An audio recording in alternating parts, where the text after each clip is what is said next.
ঠিক আছে. Now I would like to talk about another case scenario. Patient has got anterior MI, old anterior MI. That means the history of still with MI is just 2 months back, but this is the first time echo.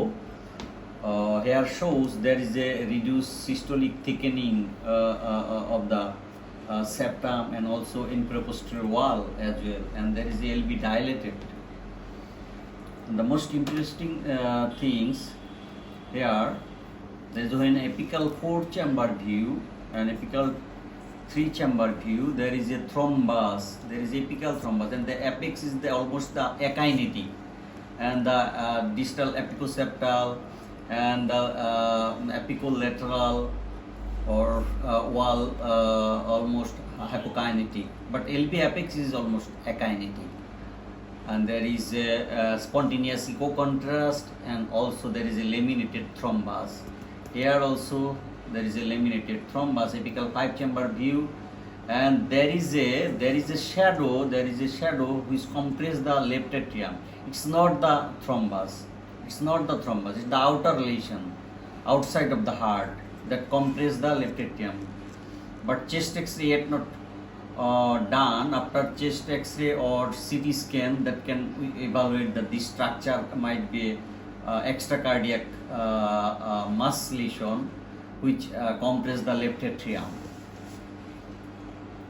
or might be a case of thrombus as a little chance of as a differential diagnosis when there is no echo or other modalities of investigations for confirmation. But it's the most important things. There is a apical thrombus, and it's the it's a chance of dislodgement and producing the transient ischemic attack or embolic event.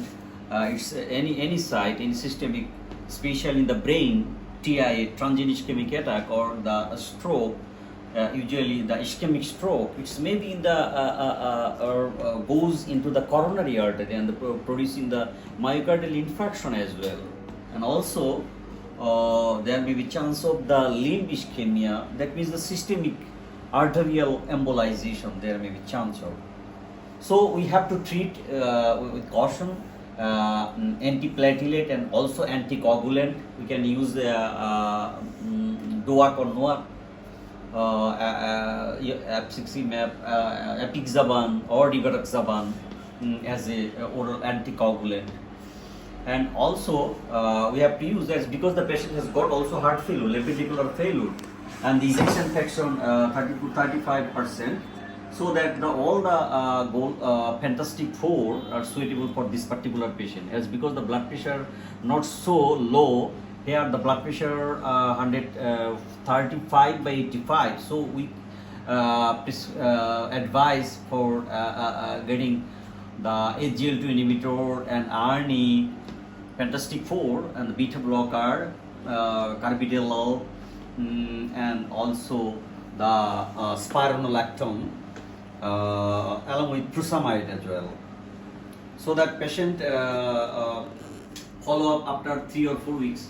We have to see what are the change in the LV apex or as a whole LV systolic function.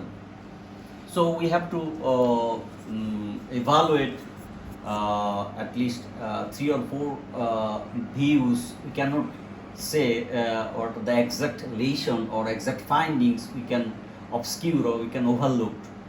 So it's the learning point there, and also there is a already said that there is a extracardiac lesion that compress the left atrium.